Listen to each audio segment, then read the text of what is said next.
Excellent. Well, thank you all so much for attending my talk today. It's on cloud-based sensors for fence line area and indoor air quality monitoring.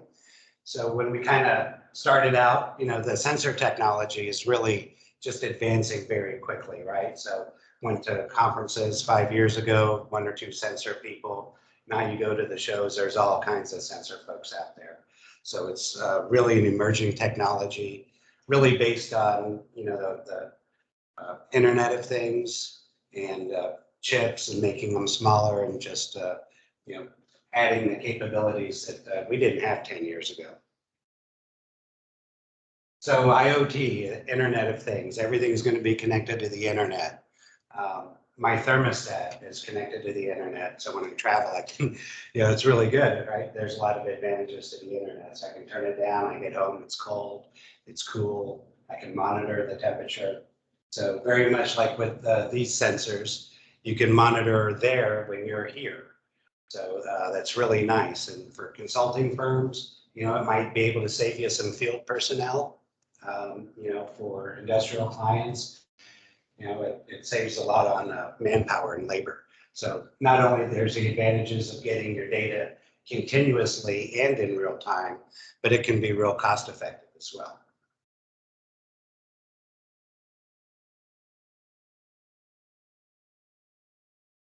So these devices, they connect up to the cloud. So they throw the data up to like an Amazon Web Services or, other cloud providers. You can use a SIM card, like our cell phones. You can do Ethernet, Wi-Fi. Some companies set up their own Ethernet network, and we can integrate with those devices and actually go into their, the systems that they already have and add on, bolt on to those systems. So there's a lot of different ways. As long as you can get it to the cloud, then you can get it anywhere else. And the industries are unlimited. Every month and every year I'm in this business, we're getting, new applications. So, folks, I sometimes meet with them and they're like, I don't know what we can do, and so we just start talking about solutions, and then they start thinking and going, hey, yeah, wow, we could really use that. So warehouses, for many different reasons, the forklifts and their emissions, also for wildfires. So the Western US has a lot of the Western states have regulations that companies need to monitor for air quality, so they can, dismiss their employees when needed. Mining operations, so things like that we would monitor for, say, particulate matter, dust, particulates, a lot of construction, mining sites, of course, refineries, petrochemical plants, a lot of the fence line and area monitoring. So fence line monitoring is really, literally on the fence line, the perimeter around the facility. And then in the area monitoring would be where you're doing, some excavation. So one application would be, a power plant owner. They're remediating their coal ash. So they get in there and they have to, monitor for their worker safety and look at particulates, make sure that they're keeping those under control. Agriculture, so in Europe, England is changing their subsidy program as far as they're trying to increase sustainability. So you have to show that you're reducing phosphate contamination in the air from, say, like a pig farm or something like that. So monitoring is just becoming more and more popular. So some of the common sensors and detectors, again, a wide variety. A lot of the sensors are what you would find in like an area array. So, a lot of safety departments, they have the area arrays, they come out and they smell and try and detect leaks. So that technology, those sensors are what is common in these remote sensors as well. So electrochemical sensors monitor things like carbon monoxide, H2S, ozone. CO2 is now a popular item for indoor air quality because they're looking at the relation between air circulation and fresh air and exhale and building up in a room. And it's there have been quite a few studies done um, relating it to COVID. So, the more CO2 you build up in a room, that's less air exchange. That may mean that you're also building up more of a viral load in the room. And so when you monitor it, you can do something about it. So if you don't monitor it, you don't know what's going on. We're actually participating in air quality monitoring for this conference, and I'll show a few slides about that. But you'll see indoor air quality. There's 20 monitors around in the classrooms, exhibit halls, and common areas where Steve with 4C and the Hilton asked us to come in and monitor it. PIDs, so VOCs. PIDs are great detectors, pretty cost-effective way of getting your total hydrocarbons, but it's not going to speciate things like benzene and your individual analytes. It's just going to give you a total VOC. And then if you do want speciation, there's even GCs that are out there that are hooked up with columns, gas chromatography columns, actually separate the analytes like you would find in a normal fixed laboratory. So the benefits of continuous real-time monitoring. So continuous, I don't want to be too remedial, but continuous, right? So it's continuous, day and night, night and day, weekends, 24/7. So there's continuous monitoring, and then you may also have real-time monitoring. So you can go out with an area array and you can get a discrete sample. It's in real time, but it's not continuous. So these sensors combine them both. So it's continuous and real-time monitoring. So there's a lot of benefits out of that. You get the higher frequency of sampling. So someone at one point related it to Name That Tune. There was a show, Name That Tune, play a couple notes and you got to guess the song, right? So you're taking discrete samples, 24-hour composites. You got about 3 notes to try and guess the song. I'm out there with these sensors getting data every minute, every day, every minute. I'm getting a lot of notes, so I can really see the whole picture instead of just taking a few discrete samples, trying to fill in the pieces. It allows for early warning because you're doing it in real time. You can actually take actions at that moment. Reduces issues, right? Sampling, samples got hot, canisters, they're expensive to ship, clean. There's, some costs in there. And you're going to use these when you want a lot of data, right? If you just want one data point, you're not going to spend all the upfront money and get real-time continuous data. But over time, you do a year, 2, 5-year program, it becomes really cost-effective, right? You're paying pennies per analytical. The disadvantages are that and different certification and organizations and certification bodies are trying to standardize, right? So it's got a lot of tech people and a lot of sensor people, but they're not really used to, right? QA, QC, acceptance limits, calibrations, so you have to validate these devices. It's good to get a number, but is it a number you can rely on? And it's a little give and take. You're getting it quicker. It's not, no, I would not recommend going to court on this data from the sensors, right? It's not court defense data, but that doesn't mean it's not high quality data. It's still high quality. It's just not that laboratory final QA, QC grade results, but you don't need it in many instances. Changing field conditions. So, right, you have humidity, heat, snow, rain. These sensors have to work in all these conditions. So you'll see, humidity affects, results and whatnot. You have to mitigate those interferences. And there can be a high initial investment, depending on what you're looking at. But the costs are coming down. It's, surprisingly coming down quite a bit. Some additional features is you can set up automatic alerts. So a lot of these systems allow you to get an email, a text message. Hey, you've hit your action level. What do you want to do? Really nice. Some of them have a sample initiation system where you can set your trigger level. You hit that trigger level, boom, it collects a sample. So now you're not 24-hour composite or, responding. People call up, hey, it stinks, come out and pull a sample. And by the time you get out there and I'm ready to take the sample, it doesn't stink anymore. Right? You missed your event.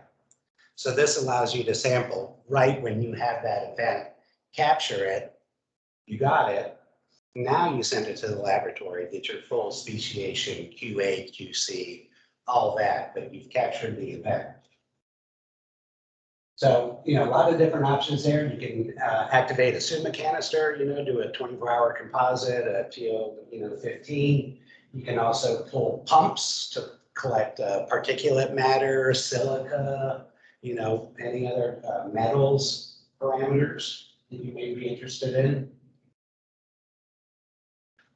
This is what some devices look like. This is an outdoor enclosure with the sensor in there. Again, a little mini can over here where you can activate a sample, collect that sample, send it off to the lab. Requirements are also important. So you have to know, hey, am I running solar panels and batteries? Is there, electrical outlet? What is my, electrical availability? You'll need to keep that in mind as well. And so these are the little sensors. They're just little kind of cylinders. They connect into a board and they go ahead and passively analyze the samples. Sensor technology is getting a lot better. They're getting a lot more robust, a lot longer lasting, a lot lower detection limits. A lot of these sensors started out, it'd be great for stack testing or something like that, ppm, percent level. Well, now as indoor air quality, you need ppb type stuff. So their sensor technology is really driving down those detection limits and giving us a lot more reason to use them. And then, different sensors, PM, particulate matter. On an AQI, your air quality index, the particulate matter, so it's a weighted scale. There's different parameters that make up the AQI. Like the weatherman or weather person will say, hey, air quality index is this today. Well, a lot of it's based on your particulate matter. And, with all the fires and, even, in Texas, we get the agricultural burning in Mexico, and then we get the Saharan dust, and we'll actually see those events on our sensors. It's just amazing. NO2, H2S, VOCs, so you can really customize it. I got these sources and I have these potential, emissions, so you can customize it and get exactly what you want out of these sensors. So then there's the other part of it. Okay, I need sensors. I need a lot of sensors and data every minute. Well, okay, so now what are you going to do with the data, right? I mean, there's a lot of data, a lot of data management ideas, and that can really make a difference on making or breaking a project. So it's your ability to use the data. You can collect it, but if you're not going to use it and can't make decisions in real time, what's the value of getting it in real time? So the data management part of this is really big. So there's, different interfaces. This one has a dashboard. You can kind of look at everything. Has a 15-minute rolling average where you can, it takes all the minute results and averages it together. So, kind of stabilizes those results. And again, the main thing is getting data over time. So you're looking here and you can pull up different time sequences and pull up and, okay, this is when I have my event. So you get with the operations folks and you say, hey, what was happening about this time on that date? Oh, let's see. So that's a real important feature. Data over time, so you can look at it, have your results, look at it over time, download it, set up warnings, generate reports. A lot of the systems have a lot of these features built into them. Some of the systems, and it's not our system, but in Colorado for the fracking, they have all these rolling averages, and it seems really kind of odd, but very unique to that fracking program. And so companies have built in where, it's just a click and it tells you everything you need to know to meet the regulatory requirements. So the data management is really important. Then you can add on some different things. So a lot of these sensors, so you're just taking concentrations. Okay, well now you're going to marry it up with not really a MET station. You could certainly a MET station, but that there's a lot of underlying assumptions in the MET station, right? It's got to be calibrated. There's a lot of strict requirements. You can also just get like a wind direction and wind speed, and you put that out at a site, and then that way now you're measuring your concentrations with your wind speed and wind direction. You put that together, and then in this software package, what they're doing is drawing vectors of concentration. So these are actually some GCs that are out at a refinery, and they're geolocated on a Google Maps. Goes ahead, puts in the data. You see your data over time, your concentrations. These are the 4 different GCs that are out there. Pull it in, you can run it over a time series, and these vectors start moving, and you start to see the vectors move. Color coded for concentrations, so blue is not much, and then red, and it's kind of like a radar, and you can really see with these GCs around it, they'll at times point to the same source. And now you have direction, time, concentration. It really, really helps finding out what's going on. Right? It's giving you all the pieces of the puzzle. So a couple case studies. This is our case study right now. So 20 monitors here at the Hilton Austin. You can see them here. This is our booth down in the exhibit hall. Some of the classrooms on the 4th floor, where the events were happening after the conference, the taco place, and down there. It was pretty crowded yesterday, and I'm sure it'll be crowded again today. But we're monitoring all those locations, and have set some thresholds in there that Steve and the Hilton agreed that 70% of the first action level. Let's look at that and start to make some corrective actions.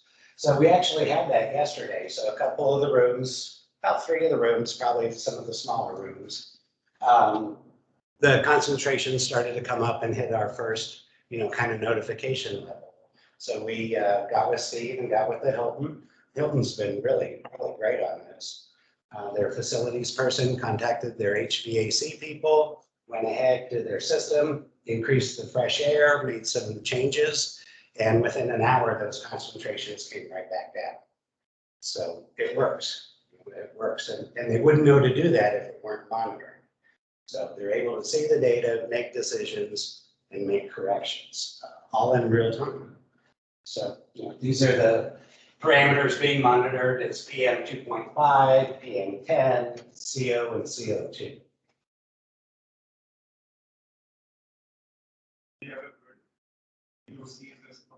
Yes. Yeah, you could put in VOCs, look at that, same type of thing. Exactly. So here's another case study. This is an area monitoring. So public utility, right? Natural gas company. It starts to stink. They start getting phone calls, right? It stinks, goes gas leak, come check it out. Well, when you're in the city of Philadelphia, right, you start getting a lot of calls, and they're mandated. They are required to go out to every phone call that they get and see what's going on. So it's not like one person's calling up, hey, someone's digging, I smell something.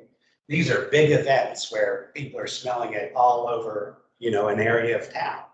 And so what they're thinking is, it's not us. It can't, if it was 1 or 2 places, how did, it's unlikely. They believe it's unlikely that they're the cause of it, but they have to spend their resources, running this down every time.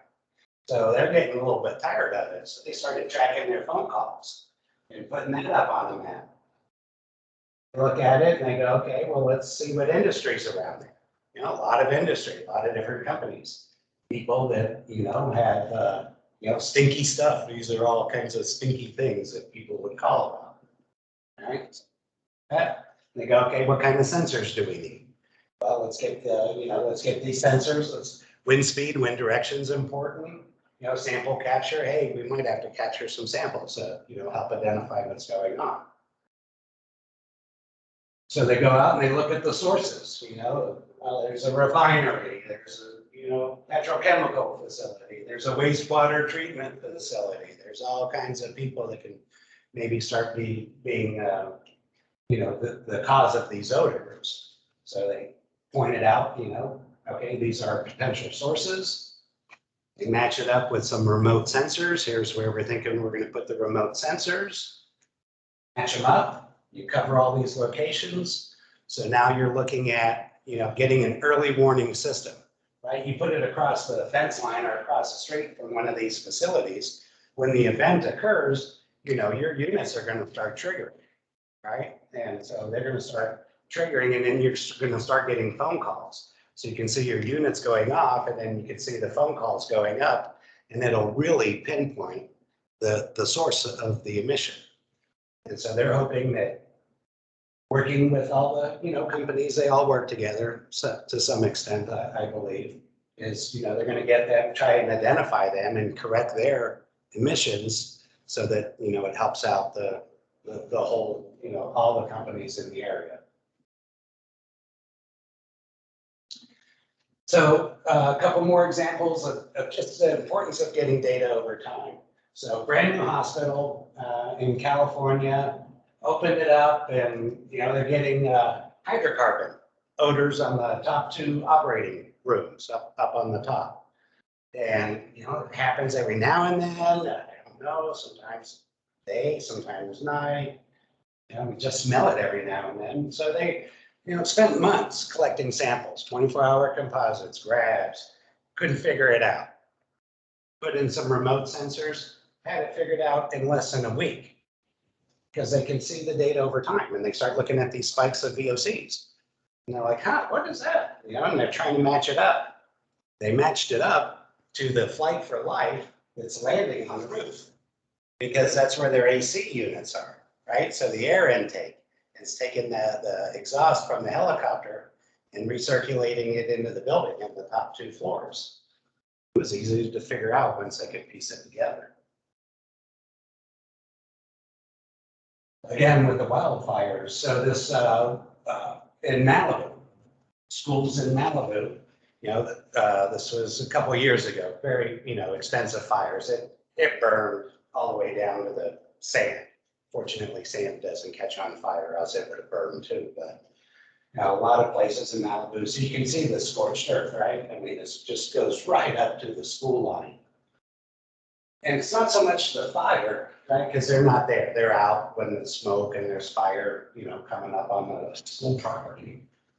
But it's when they go back to school. So now they're back to school. Well, now they're remediating, right? They're tearing down these houses that burn, the trees, the structures. They're out there stirring up all these ashes, right? Well, can be some contaminants in those ashes, particulate matter, metals, other chemicals that had formed, under the heat of the fires. So they're able to go in, and Malibu put it in around their school systems so that they could monitor the kids and make sure it was safe for them to go back and be at school. So that's all that I have. I'd like to know if you folks have any questions or stimulated any thought or conversation that we could have as a group. On your school example, did the school call you guys, or did the city call you on that? The school, it was the school district. Pushed by the community, or? Yeah, right. So a lot of this is, getting related to schools. So right now, the Boston public school system is putting in indoor air quality monitors in every classroom in their school district. So 5,000, 7,000 classrooms, offices, they're putting it in there measuring CO2 for, the relationship to COVID. And so, a lot of these schools, Boston, right? So a lot of old schools. That school was built in the 70s. 1870s or 1970s, right? So the air circulation, there's no air conditioning, window units, air purifiers. So, they're really being proactive, and it's the first school district I've heard. But I know there's other ones in the works, right, that are going to be monitoring this, because you have the schools, you have the teachers, union, the students, right? There's a lot of interests, and hopefully everyone's all working together, right, for the benefit of the kids. So that's why they're putting it in, because they don't know if they have issues or not, because they never monitor. Where's that money coming from? Do you guys know if that comes from grants or from? It might have been some of the stimulus relief COVID response that they've given the schools to help make them safer. Right? And then they also have things like asbestos, right? They have all kinds of other air quality issues. They're just kind of starting off with the CO2. But any office space, right? Any, at a refinery, any, admin building, any kind of a conference, hotels. There's a lot of applications, and not only for indoor air quality, but outdoor, air quality as well. So really a lot of interest in air, of course, over the last, couple of years. People are getting more and more interested, and the costs are really coming down because the technology is getting better, and it's all kind of working out. I was just curious on the cost. Can you ballpark these sensors that are here, cost-wise, to put one in and get it on your or something's website? Yeah, something like that. Under $1,000 a month. So you do, maybe 500 a month, 800 a month, depending how you have it configured. Different sensors. So PIDs are expensive, and they just, they're five times the cost of like a CO monitor, but that's just the way it is. But so, depending how you have it configured, that's fairly reasonable, I believe. So that's the cost to rent the data that goes on, but not necessarily the hardware cost. Yeah, it's everything. So a lot of the people, most people include everything with that. So it's the access to the data, the web, access, the sensors. With that, you should have, someone should come out and, calibrate it, make sure it's working, something happens to it.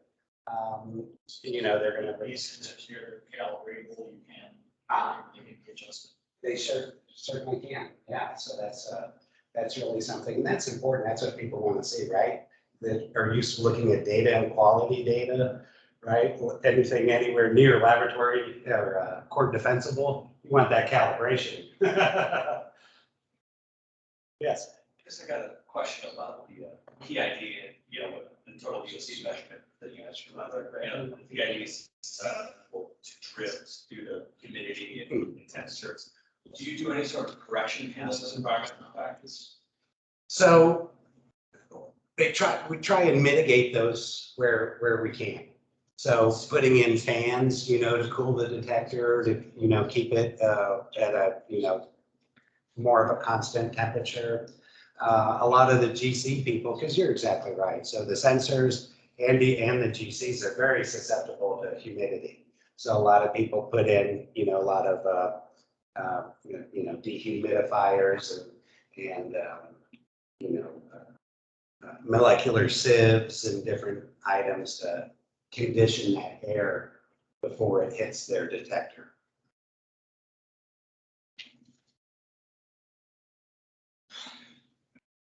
You guys have any water sensors?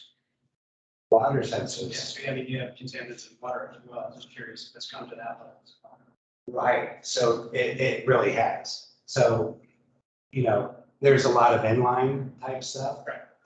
As well in water. So I think there was a project trying to measure formaldehyde in water. And that was related, I think, to maybe Legionella and some things like that, maybe for cruise ships and items like that, where they're looking at, trying to monitor their water in real time.